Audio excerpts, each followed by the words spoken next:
Angkatan bersenjata Ukraina tak pernah bisa lolos dari pantauan pasukan pengintai Rusia.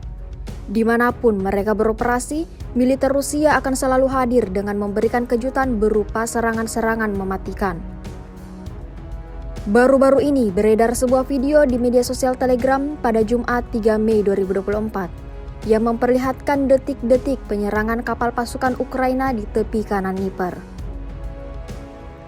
Tampak ada lebih dari 3 tentara Ukraina berada dalam satu kapal yang sama.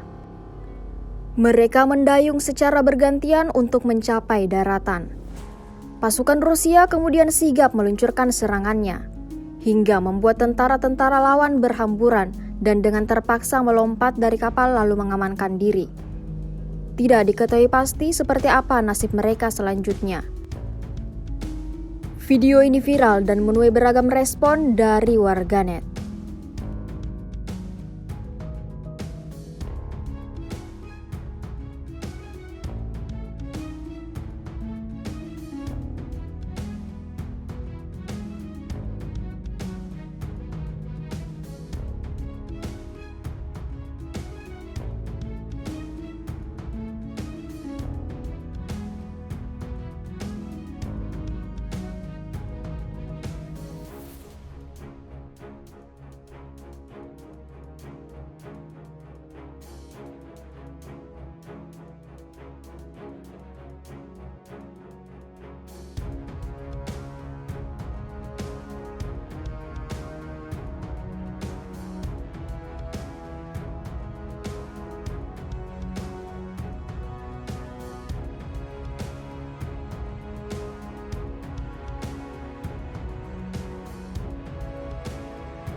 Download Tribun X sekarang, menghadirkan lokal menjadi Indonesia.